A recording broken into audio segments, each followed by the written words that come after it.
Hello बच्चों, आज हम लोग एक्सरसाइज 3 दो चरों के रैखिक समीकरण युग्म का एग्जाम्पल कुछ लगाएंगे। आप लोगों को एक्सप्लेन तो हम लास्ट वीडियो में कर दिए थे, कॉन्सेप्ट दे दिए थे। आज उसका कुछ एग्जाम्पल के थ्रू हम आप लोगों को और समझाएंगे। ठीक है, तो देखिए आप लोगों को कल जो लास्ट वीडियो था उसमें इस एग्जाम्पल के बारे में आप लोगों से चर्चा किए थे, उसी को हम लोग सॉल्व करेंगे आज।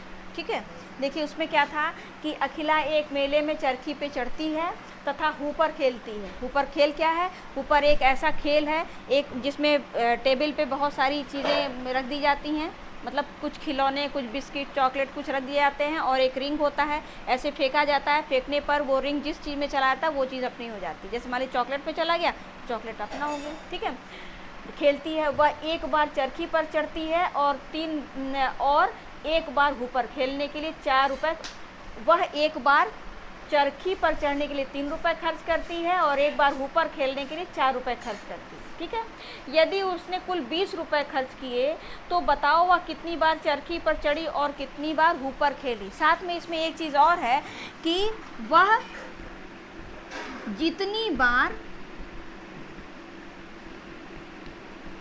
चरखी पर चढ़ी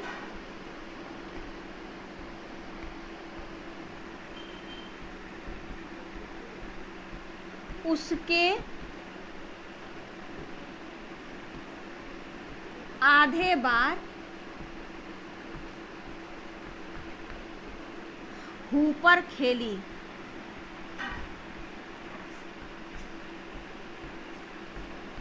ये बीच में ही था, छूट गया था। ठीक है, क्या है? वह जितनी बार चरखी पर चढ़ी उसके आधे बार हुपर खेली। तो हम लोग क्या किया जाए, यहाँ पर मान लिया जाए, माना अखिला x बार चरखी पर चढ़ी तथा y बार हुपर खेली। ठीक है, ये तो हम लोग लेट कर लेंगे। देखो लास्ट में जो क्वेश्चन पूछा जाता है, जैसे वह कितनी बार चरखी पर चढ़ी और कितनी बार ऊपर खेली, जो चीज़ क्वेश्चन पूछा जाता है उसको मान लिया जाता है कि वो x बार चरखी पर चढ़ी और y बार ऊपर खेली। ठीक, अब उसके बाद कहा है कि वह जितनी बार चरखी पे चढ़ी, चरखी पे कितनी बार चढ़ी? x बार। जितनी बार चरखी पर चढ़ी उसके आधे बार, यानी जितनी बार चरखी पर चढ़ी उसके आधे बार वो क्या खेली? हुपर। हुपर कितनी बार खेली थी? y बार। जितनी बार चरखी पे चढ़ी उसके आधे बार हुपर खेली, यानी अगर इसका मल्टीप्लाई कर दिया जाए तो 2y is equal to x, यानी x is equal to 2y। ये बना दिया जाएगा इक्वेशन 1। ठीक है, नेक्स्ट है कि 3 रुपये चरखी पर एक बार चढ़ती है तो 3 रुपये खर्च होता है। तो कितनी बार चरखी पे खड़ी है, चढ़ी है? 3 बार, x बार चढ़ी है, तो कुल कितने रुपए वह खर्च करेगी? 3x। चरखी पर एक बार चढ़ने का 1 रुपये और x बार चढ़ने का कितना रुपये हो जाएगा? 3x रुपये। इसी प्रकार से ऊपर एक बार खेलने का 4 रुपये, तो अगर वो y बार खेली है, ठीक है, तो 4y रुपीज़ और टोटल प्लस कर देंगे तो उसने टोटल 20 रुपीज़ खर्च किए थे। ये बन गया इक्वेशन 2। क्लियर हुआ? अब इन दोनों इक्वेशन के थ्रू हम लोग क्या करेंगे, यही दोनों इक्वेशन हम यहाँ लिखे हुए हैं। ठीक है, इन दोनों इक्वेशन के थ्रू हम लोग एक टेबल बनाएंगे और टेबल बनाने के बाद इसको हम ग्राफ से सॉल्व करेंगे। इसमें एक क्वेश्चन होता है, इसमें कहा जाता है इसको एक तो बीजगणित की तरह, बीजगणित के रूप में, और दूसरा ज्यामितीय रूप में इसको आप दिखाइए यानी दर्शाइए। तो देखिए बीजगणित रूप में अगर कहता है, इसका मतलब आप ये इक्वेशन बना दिए, ये हो गया आंसर। ये बीजगणित रूप है इसका। ठीक है, ये इसका बीजगणित रूप हो गया। अब इसको कहा है ग्राफी विधि से दिखाइए, ग्राफ बना करके आप इसको दिखाइए। तो इसका ग्राफ अब हम लोग बनाया जाएगा। 9th क्लास में हम लोग इसका ग्राफ, एक इक्वेशन का ग्राफ हम लोग पढ़े हुए हैं। ठीक है, ऐसे ही टेबल बनाते थे, तो टेबल हमने बनाया हुआ है, आप लोगों को बस बता देते हैं। अब यहाँ देखिए ये सब मिटा देते हैं क्योंकि हमको ज़रूरत इसकी है और ये हमने यहाँ पर नोट कर लिया है। ठीक है, तो अब ये हो जाएगा आपका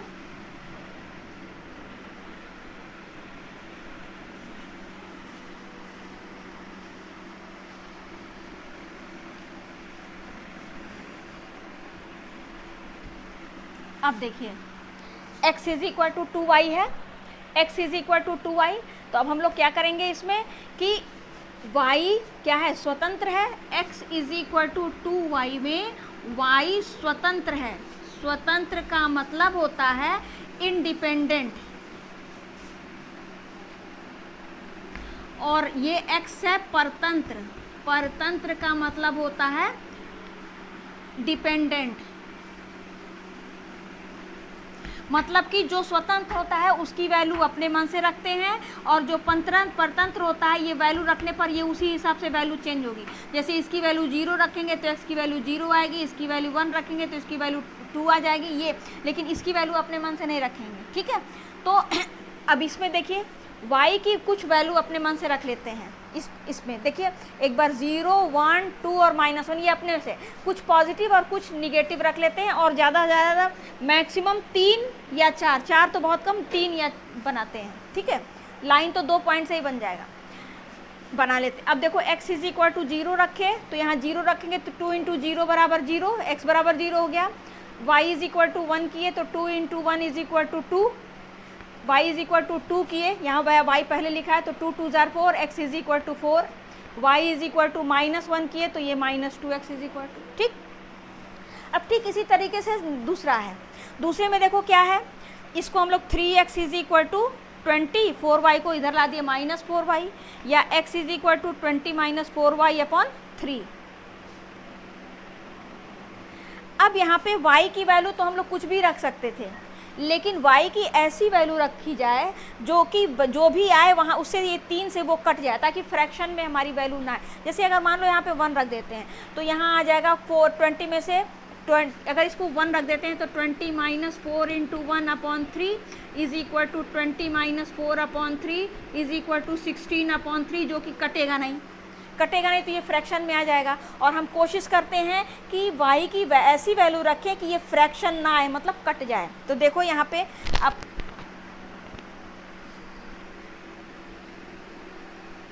ठीक है, तो हम लोग क्या करेंगे, ऐसी वैल्यू रखेंगे जिससे ये फ्रैक्शन में ना आए, यानी कि y की वैल्यू 2 रख दिए, ठीक है। तो y की वैल्यू अगर मान लो हम यहाँ पे 2 रख देते हैं तो हो जाएगा 4 2 जार 8, 20 में से 8 माइनस करेंगे 12, और 3 4 जार 12, ठीक। और y इज इक्वल टू 5 रख देते हैं तो 5 4 जार 20, 20 से 20 कट जाएगा 0 अपॉन 3 इज इक्वल टू 0। और y की वैल्यू अगर -1 रखते हैं तो -1 और 4 -4 हो जाएगा, और ये माइनस माइनस प्लस यानी +4, तो 20 + 4 अपॉन 3 इज इक्वल टू 8, यानी -1 और 8। आप लोग इसकी वैल्यू पुट करके देख लेना, ठीक है। अब इसका हम लोग बना लेते हैं ग्राफ, जो कि हम लोग 9th क्लास में पढ़े हैं।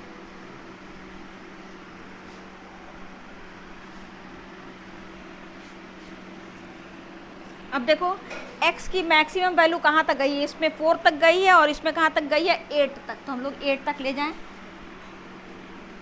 0 1 2 3 4 5 6 7 8, और माइनस में x की वैल्यू कहाँ तक गई है, केवल -2 तक गई है, यानी -1 -2 -3 तक ले लेते हैं।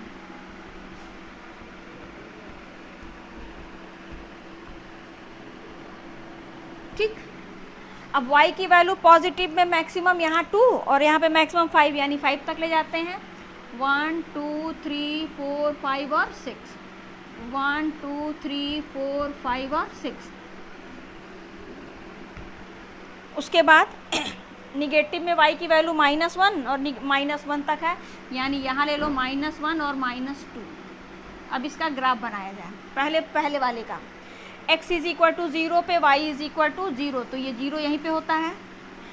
Sorry, y is equal to 1 पे x is equal to 2, y is equal to 1 पे x इज इक्वल टू 2, यानी 2 और 1, एक ये पॉइंट हो गया। y इज इक्वल टू 2 पे x is equal to 4, y is equal to 2 पे x इज इक्वल टू 4, यानी कि ये हो गया x इज इक्वल टू 4 और 2। x इज इक्वल टू -2 पे y is equal to -1, x is equal to -2 पे y इज इक्वल टू -1, -2 पे -1। ठीक, अब इन चारों पॉइंट्स को लेकर के मिलाया जाएगा तो हमें एक लाइन मिल जाएगी। ठीक, ये कौन सी किसका हुआ, इसका हुआ। क्लियर हुआ? अब हम लोग इसका ग्राफ बनाएंगे। x इज, अब देखो यहाँ पर दिया है, पहले x पढ़ लो चाहे तो। x इज इक्वल टू 4 पे y is equal to 2, x is equal to 4 पे y इज इक्वल टू 2, यानी यही वाला point. x is equal to 0 पे y is equal to 5, x is equal to 0 पे y इज इक्वल टू 5। आपको पता है कि पूरे y एक्सिस पे x हमेशा 0 होता है, तो x इज इक्वल टू 0 पे y इज इक्वल टू 5, और x इज इक्वल टू 8 पे y is equal to -1, x is equal to 8 पे y इज इक्वल टू -1, यानी 8 पे -1। अब इन तीनों पॉइंट्स को मिलाते हुए एक लाइन खींच दीजिए। ठीक, ये कौन सी लाइन है? ये लाइन है x is equal to 2y की, और ये लाइन है किसकी? ये लाइन है 3x plus 4y is equal to 20। अब ये दोनों लाइन का ग्राफी निरूपण हो गया, यहाँ तक ये कहा है। अगर आपको ये पता करना हो कि कितनी बार वो चरखी पे चढ़ी और कितनी बार ऊपर खेली, तो इसमें देखो ये पॉइंट पर ये दोनों कट करते हैं। किस पॉइंट पे दोनों कट करते हैं? किस पॉइंट पे? x और y किसके बराबर है? जहाँ पे 4 और 2 के बराबर, यानी x इज इक्वल टू 4 और y इज इक्वल टू कितना हो जाएगा? 2। यानी वो 4 बार चरखी पर कितनी बार चढ़ी? चरखी पर चढ़ी कितनी बार? x बार, यानी 4, और ऊपर खेली is equal to y is equal to 2। मेरे ख्याल से आप लोग 9th क्लास में ग्राफ बनाना सीखे होंगे और ये टेबल भी बनाना सीखे होंगे, तो अगर ये सब आता है तो आप सॉल्व कर सकते हैं। ठीक है, अब हम लोग नेक्स्ट एग्जाम्पल पे आते हैं।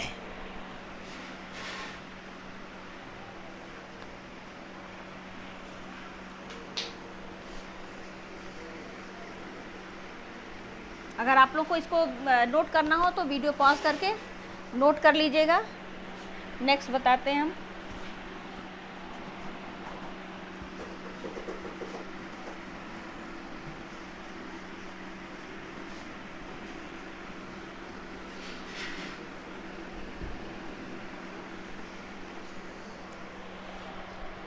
अब आइए एग्जाम्पल 2 पे।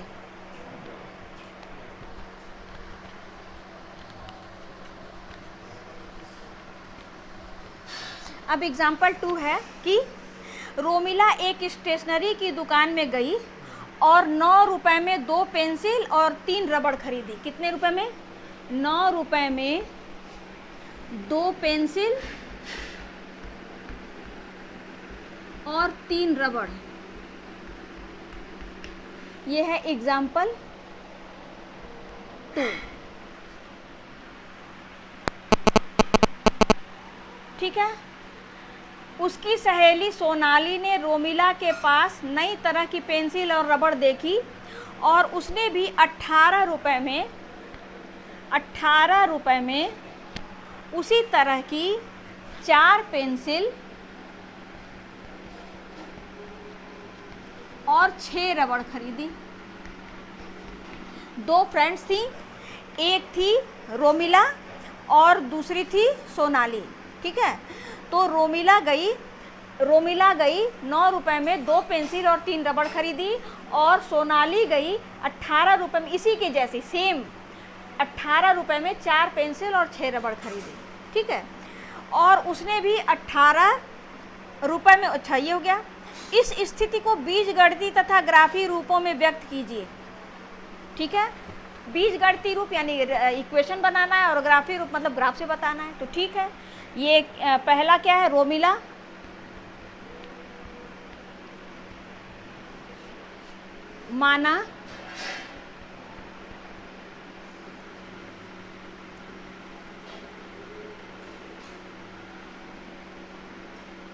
माना रोमिला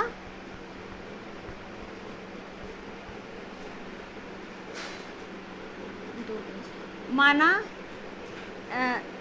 एक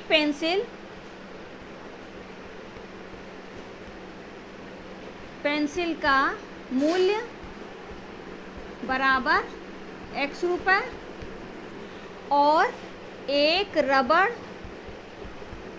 का मूल्य बराबर y रुपए। क्लियर हुआ? अब वो क्या है, 2 पेंसिल खरीदी और 3 रबड़ और टोटल कितने रुपए लगे?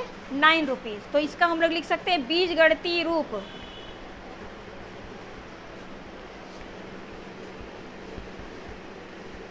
यानी एल्जेब्रिक फॉर्म।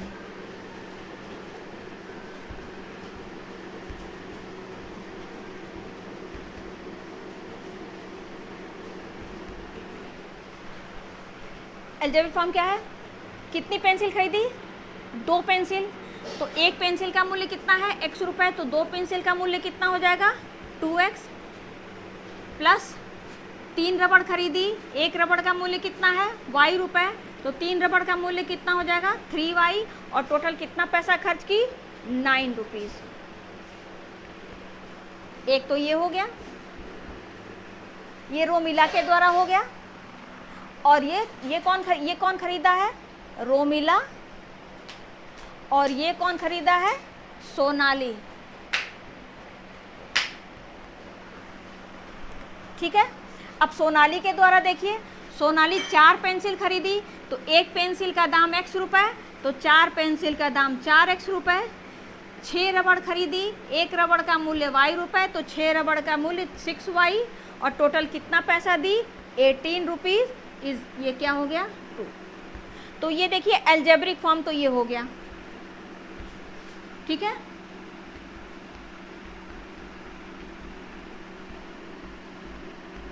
अब हम लोग को क्या करना है? इसका ग्राफ बताना है। ग्राफ बनाने के लिए पहले इक्वेशन 1 से टेबल बना लीजिए।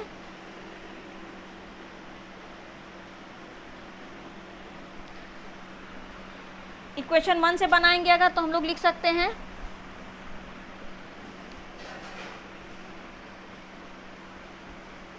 1 से 2x is equal to 9 minus 3y, 3y को इधर लाएंगे, या x is equal to 9 minus 3y upon 2। ठीक है। और तो ये क्या हो जाएगा? टेबल बना लो।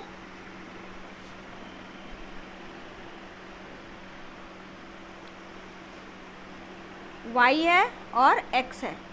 y की वैल्यू 0 रखेंगे तो ये देखो फ्रैक्शन में आ जाएगा, कटेगा नहीं। तो y की वैल्यू 0 ना रख करके क्या रखो? 1 रखो। 1 रखेंगे तो ये 3 हो जाएगा। 9 में से 3 कैंसिल हो जाएगा 6 और 2 3 जार 6। ठीक। अब कौन सी वैल्यू रखी जाए? y की एक वैल्यू और रख लो, मान लो 2 नहीं 3 रख दिया जाए। तो y इज इक्वल टू 3 रखेंगे तो 3 3 जार 9, 9 से 9 कैंसिल हो जाएगा तो ये आ जाएगा 0। और y की वैल्यू एक माइनस रख लो, y इज इक्वल टू मान लो -1, तो ये +3 हो जाएगा। और +3 से 12, 2 6 जार 12, 3 वैल्यू बहुत है। क्लियर हुआ? अब इसी तरह से दूसरे वाले से देख लीजिए। 4x is equal to 18 minus 6y, या x is equal to 18 minus 6y upon 4। अब यहाँ पर फिर टेबल बना लीजिए।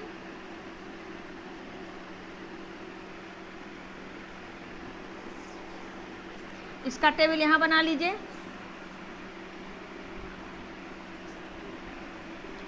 y और x is equal to y is equal to अगर 1 रख देते हैं तो ये हो जाएगा 6, ये 12, यहाँ हो जाएगा 3। y इज इक्वल टू 3 रख देते हैं तो 6 3 जार 18, 0/4 यानी 0। और y इज इक्वल टू -1 रख देते हैं तो ये हो जाएगा 6। अपने आप कर लीजिएगा। अब देखो इसमें क्या है, इसमें जो नंबर इसमें आया है वही नंबर सेम टू सेम इसमें आया है। मतलब क्या? मतलब ये कि अगर हम इसका ग्राफ बनाते हैं, x पे कहाँ तक जाना है? 6 तक, यानी इसको थोड़ा और इधर कर दिया जाए, निगेटिव नहीं है इसलिए नहीं लिखते हैं। 0 1 2 3 4 5 और 6, और y पे कहाँ गया है 3 तक मैक्सिमम, 1 2 और 3। अब x इज इक्वल टू 3 पे y is equal to 1, x is equal to 3 पे y इज इक्वल टू 1। चूंकि पहले x पढ़ते हैं फिर y का कोऑर्डिनेट लिखते हैं, इसलिए पहले x पढ़ा जाए फिर y। x is equal to 0 पे y is equal to 3, x is equal to 0 पे y is equal to 3, x is equal to 0 पे y इज इक्वल टू 3, और x इज इक्वल टू 6 पे y इज इक्वल टू -1, यहाँ पे -1 लिख लेते हैं। तो x इज इक्वल टू 6 पे y is equal to -1, x is equal to 6 पे y इज इक्वल टू -1। ये हो गया, ये तो इस लाइन का हो गया। और चूंकि सारे पॉइंट्स वही इसके भी हैं, यानी इस लाइन का भी ग्राफ क्या होगा, यही होगा। यानी एक रेखा दूसरी रेखा के ऊपर आ गई, यानी कि ये वाला इक्वेशन और ये वाला इक्वेशन दोनों एक ही हैं, सेम है, यानी एक के ऊपर एक। यानी कि इससे कौन सा ग्राफ मिला, यानी समपाती। इसका मतलब एक पेंसिल जितने रुपए में रोमिला खरीदी होगी उतना ही रुपए में सोनाली भी खरीदी होगी, और एक रबड़ का मूल्य जितने रुपए में रोमिला को मिला होगा उतना ही सोनाली को मिला होगा। इसी वजह से इसका ग्राफ क्या हो गया, एक के ऊपर एक। अगर दो ऐसे बीजगणितीय रूप हो समीकरण, ठीक है, और उनके ग्राफ अगर सेम, अरे उनके टेबल अगर सेम होते हैं, इसका मतलब वो दोनों ग्राफ क्या हैं, वो दोनों ग्राफ क्या होंगे, एक दूसरे के एक यानी कि समपाती होंगे। यानी इसके सारे पॉइंट्स कॉमन होंगे। अगर ये पॉइंट लिया जाए जिसकी वैल्यू नहीं पता है, निकाल लिया जाएगा ऐसे करके। अगर ये पॉइंट लिया जाए तो वो इसको भी सेटिस्फाई करेगी, इसको भी सेटिस्फाई करेगी। ये पॉइंट लिया जाए तो वो इसको भी सेटिस्फाई करेगा, इसको भी सेटिस्फाई करेगा। ये पॉइंट लिया जाए तो वो इसको भी सेटिस्फाई करेगा, यानी इसका हर एक पॉइंट दोनों को सेटिस्फाई करे, यानी हर एक पॉइंट इसका कॉमन रहेगा दोनों में। क्लियर हुआ? मेरे ख्याल से आप लोगों को समझ में आ गया होगा। अब नेक्स्ट एग्जाम्पल है वो हम आपको नेक्स्ट वीडियो में बताएंगे अगले। तो मेरे ख्याल से आपको समझ में आ गया होगा। अगर वीडियो समझ में आया हो, क्वेश्चन समझ में आया हो, तो प्लीज़ आप लोग मेरे वीडियो को लाइक और सब्सक्राइब ज़रूर कीजिएगा, साथ में बेल आइकन दबा दीजिएगा। Thank you.